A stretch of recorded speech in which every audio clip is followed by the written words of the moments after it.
All right, welcome back into another episode of The Pit, your Georgia Regional Sports Show. I'm Drew Pavant here in Columbus, Georgia, joined by Aaron Mukes down in Albany, Georgia, WALB, and of course, the one, the only, the legend Ryan Kelly, WCTV, Tallahassee, Georgia, covering the deep south of the Peach State. Guys, a lot to talk about. Trade deadline today in the Braves. Obviously, week one of camp wrapping up for the Atlanta Falcons. And, of course, college football practice starting up this week, and some teams have already kicked off. But let's talk Braves. I mean, the trade deadline, as we're recording this, would end at 6 p.m. Eastern. So let's just talk about some of the names that the Braves were able to bring in. A couple outfielders, a couple relievers. Obviously, Lane Thomas was the big acquisition over the weekend. Sutter being the acquisition moved on Monday. Obviously, AA talked late Sunday night about some moves that still have to be made, like getting starting pitching help and some other things. And, Braves fans are a little disgruntled right now, just like where are these big moves that we kind of were promised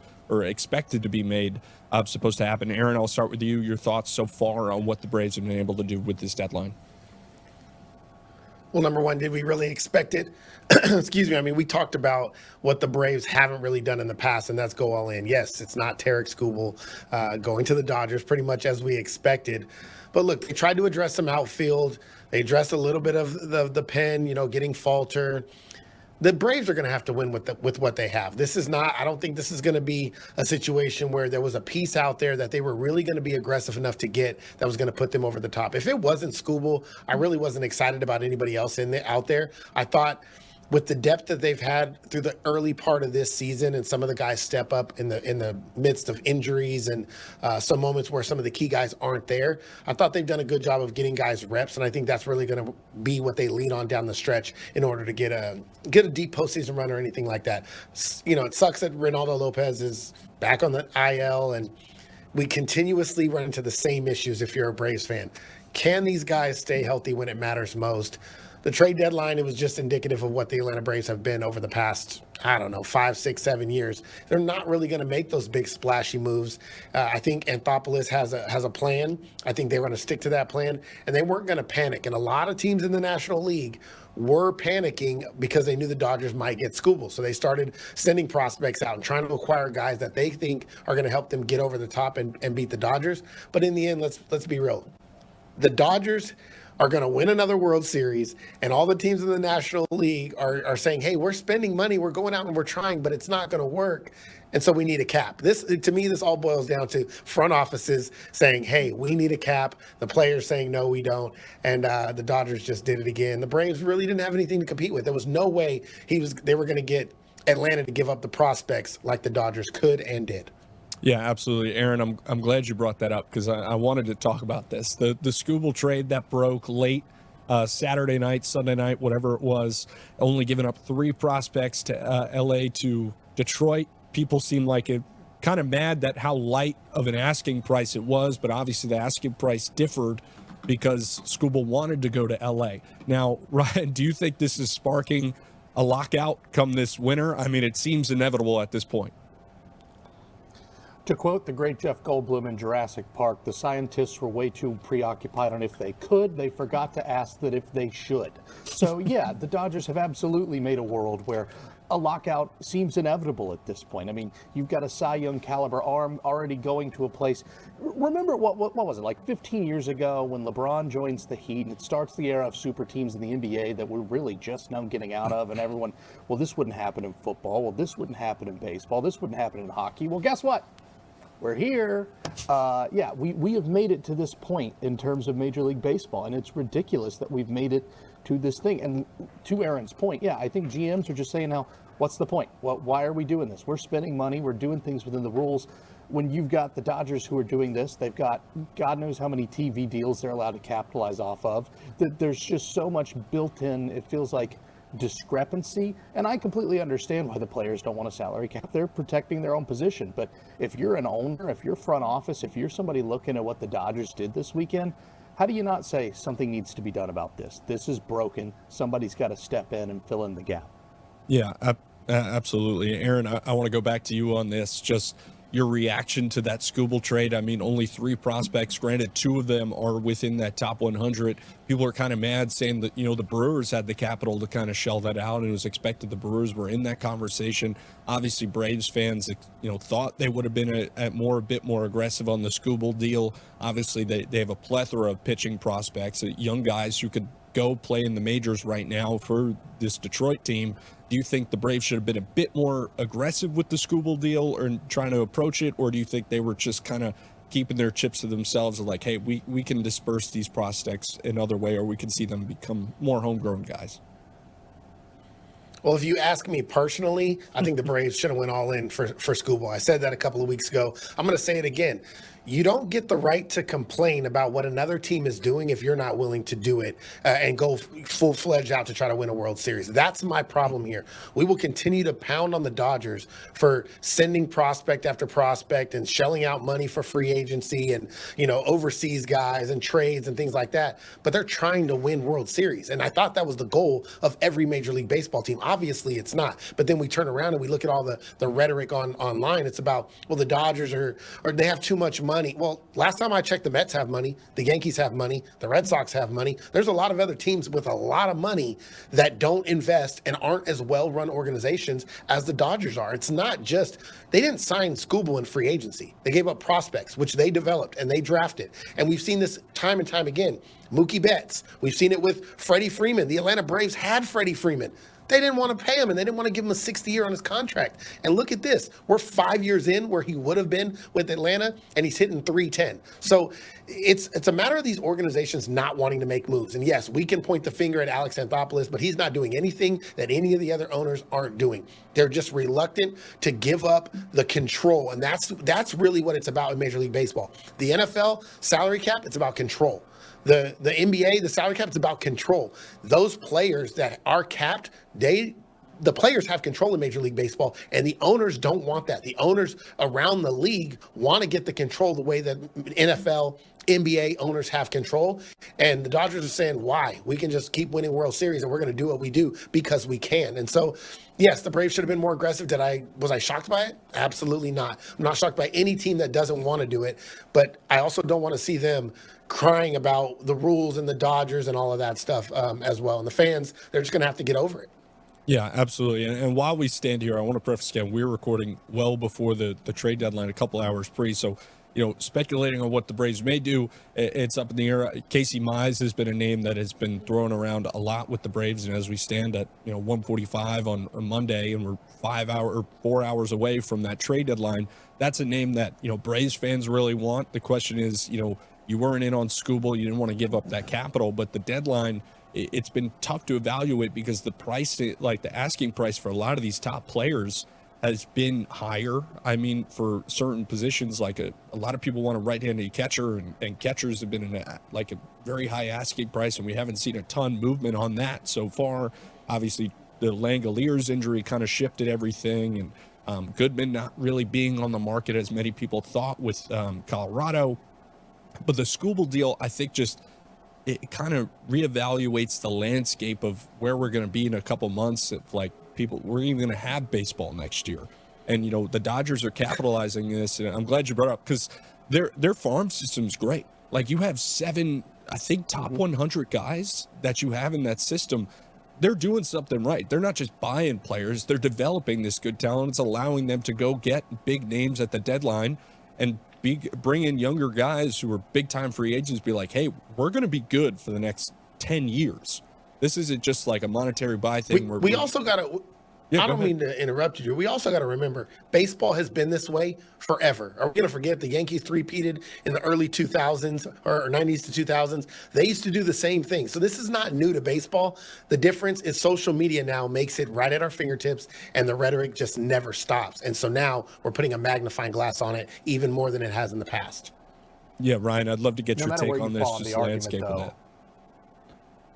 no matter where you fall in the argument, though, for both of you guys and how we've been talking about this, the real loser here is baseball. I mean, what was it? About 20 years ago, we have a lockout. It takes baseball almost 2 decades to recover. You see some of the rule changes that were really criticized at first over the last 5 years that seem to have grown the game. And I don't love all of them. I'm sure you guys don't love all of them either. But for the most part, they have worked. They have made baseball a quicker game. They have made baseball a better game. There are more eyes on baseball than ever, partially because of that social media bubble. And I just hate that it looks like a lockout feels inevitable right now, and it may just so happen to control Z and undo all the progress that baseball has made over the last 5-6 years. And that's the real loser here. The fans are going to end up being the loser here. Baseball as a sport is going to end up being the loser here. No matter where you fall in this argument, it just kind of feels like the inevitable is the inevitable at this point. And I hate it for the game that's done so much right, it feels like, over the last 5-6 years, that we're going to end up right back at the same point with a lockout, a lot of hurt feelings, and a lot of folks who may be losing interest next spring. Yeah, Ryan, I'm glad you brought up the last lockout because, you know, I heard some people talk about it recently, like that lockout didn't fix much. That just kind of delayed the inevitable of where we stand today. You know what I mean? Like that, it just pushed everything down the line. And, you know, we need baseball. Like when it comes to the summer, like we had the World Cup this year, but I mean, next year we need baseball in these summer months. I don't know about you guys, but like as broadcasters in the state of Georgia, we need those Braves to fill that time. And people just enjoy baseball. Like this is what this game is about, especially the Braves in the Southeast. This is what this game's about. And a lockout is just not good for the game, and it's not good for the fans. But obviously, this is something that's going to have to be talked about once that offseason rolls around, and however free agency is going to hit. And, you know, the Skubal deal, like if the Dodgers are going to be able to re-sign Skubal, that's got to be done right before that lockout is, because I'm sure that's going to be the pressure. And that will push the envelope and be like, okay, we're in a lockout. We got to fix these problems that we've been addressing. But hey, we got to move on. Falcons begin training camp, week 2 of training camp this week. We'll recap this past week. Questions, quarterback position, we'll have to figure that one out of everything that went down last week, but still more to come on the Pit.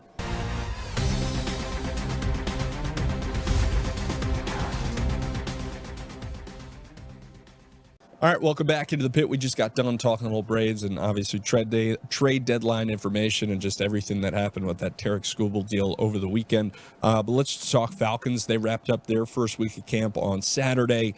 Day 1 of this week was this morning. Bijan deal still not done as of right now. Quarterback situation, Tua Tagovailoa got some reps with the 11-on-11 this morning. I think he only threw 3 passes on 2 drives, but a lot to break down. I mean, he came in injured on day 1 last week. Penix still throwing on 7-on-7s, but it seems like there's no urgency to get him going. Ryan, I'll start with you. Your thoughts on this quarterback situation? Tua coming in hurt, they're cutting players, and then Matt Ryan's throwing 1-on-1s in the second day of training camp. Yeah. This is the disaster you kind of feared it would be, right? I mean, we're only 1 week into training camp. Pump the brakes, you know. Not the season's not over, you know, all that. But this is, if you looked at this over the summer and you're like, all right, we're bringing in Tua after all the ups and downs he's had in Miami, and you know, there's not a lot of confidence in Penix after what you saw from him on the field last year, even with the new front office, even with the new coaching staff. You had this in the back of your mind. Oh, well, what if the injury-prone guy doesn't get it done? What if you've still got Penix slowly moving along, and out of nowhere, you're relying on, again, Matty Ice to come in and throw passes in practice like you were talking about. It is crazy that we kind of feel like we're at this point with the Dirty Birds, because it is one of those things where it just felt like, to a pessimist, if you're a Falcons fan, which I get it, Atlanta sports can sometimes be shrouded in pessimism. But if you are a pessimist, you kind of felt like this could be one of those scenarios. And now here we are talking about it 1 weekend. And again, I don't want to doom and gloom the Falcons. We are 1 weekend to training camp, but not great. Not great. Aaron, I'll jump to you. Hearing everything that you heard this past week with the quarterback situation, Michael Penix seems to be more of the one that's on the careful side with his injury, like throwing on 7-on-7. He's just like, I don't want to be touched. Like, I don't want to accidentally get this knee hit and then, you know, I'm out and I lose my job. And he kind of is talking in this rhetoric like, oh, like I'm kind of preserving myself for like maybe next year in case I'm hitting the trade market, kind of similar, something like that. How do you feel about this quarterback situation going into week 2 and just how it looks over the next month for the Falcons?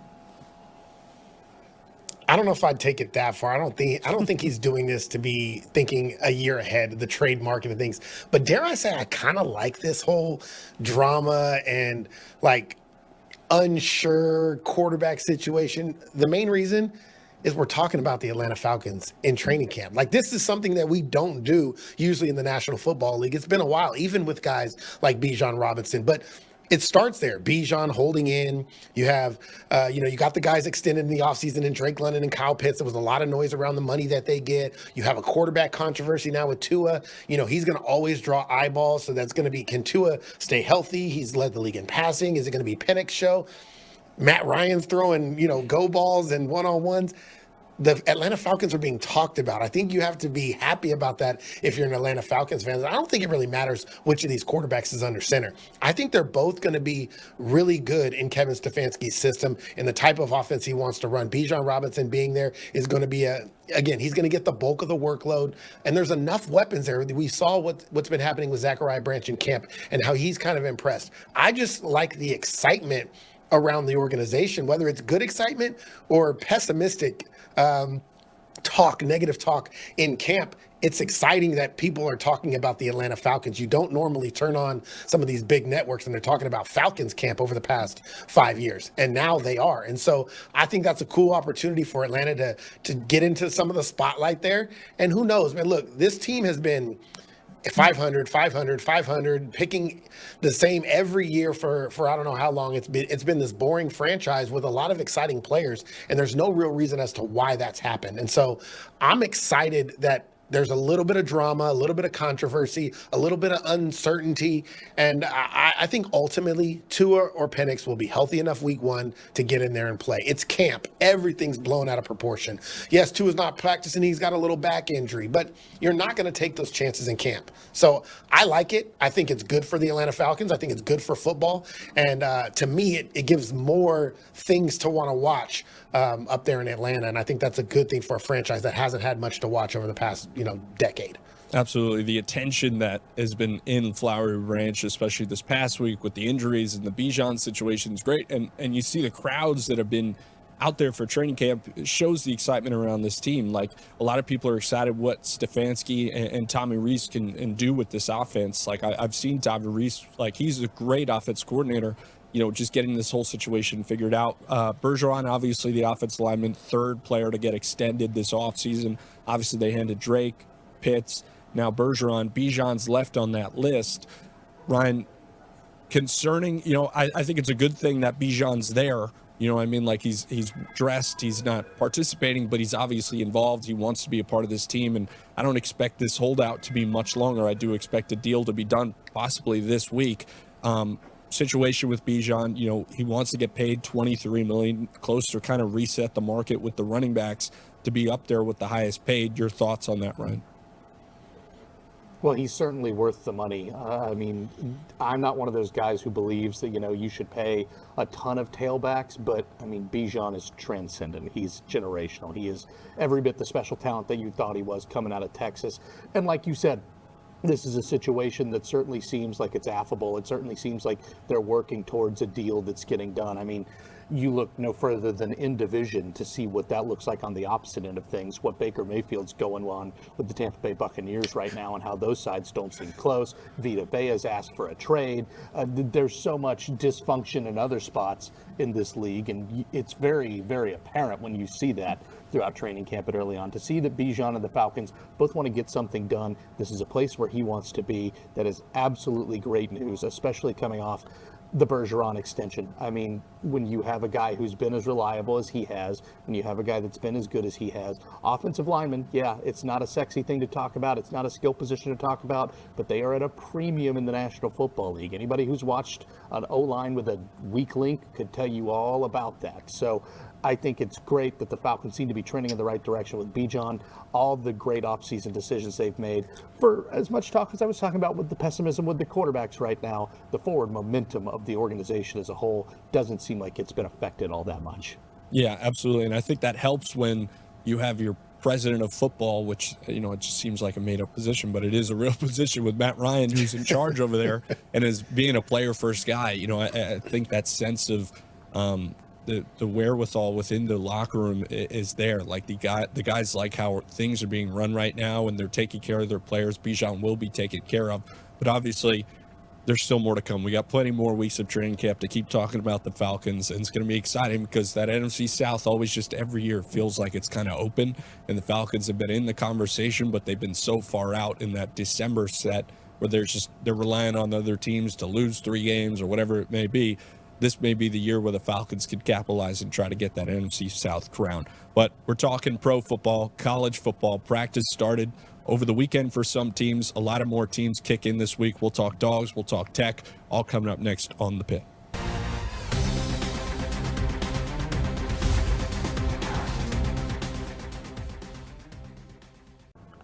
All right, welcome back into The Pit. We got done talking Falcons. We wrapped up some Braves trade deadline and week in review earlier, but college football, it's August. You feel it in the air. College football's so back. I'm ready for it. Ryan, I know you're probably itching to get back to that stadium over there in Tallahassee and cover those Noles, and, you know, we're excited to get back and cover the Dogs and Georgia Tech and everything in between.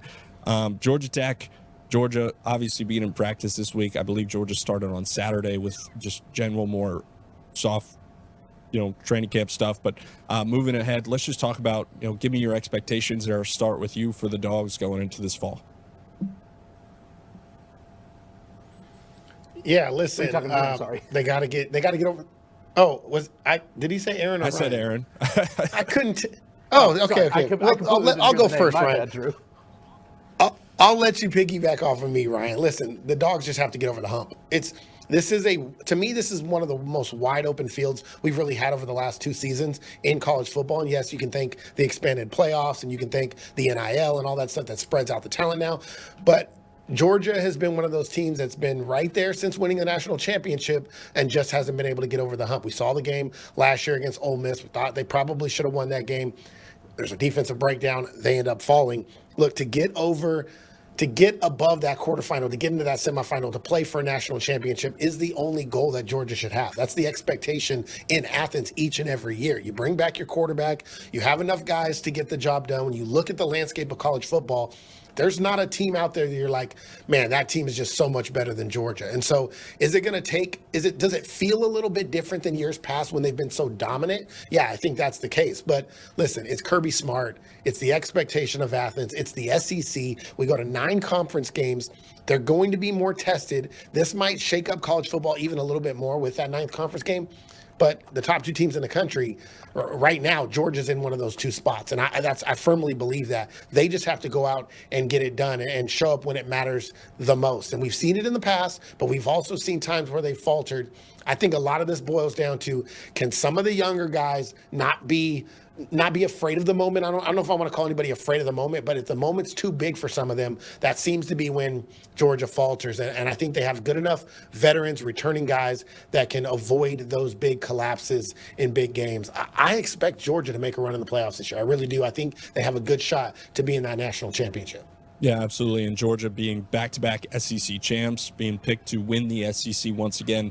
And obviously, you mentioned it, kind of the wide open field in college football. I feel like there's 9 to 10 teams that can really step up to the plate this fall and potentially be like, this playoff is going to be exciting from the outside looking in now. And obviously that could change because, you know, we build up these teams in our mind throughout the spring and whatever it may be. But Georgia is also one of the more younger teams in college football. And I think in the Power 4, they have an average age of 19 and a half, which is crazy to think about because we talk about Georgia like, oh, but these freshmen they had playing last year have a lot of experience. Ryan, do you think Georgia can take that next step this year and get over that hump? Not only, you know, SEC champs, but being, you know, getting out of that first game of the college football playoff.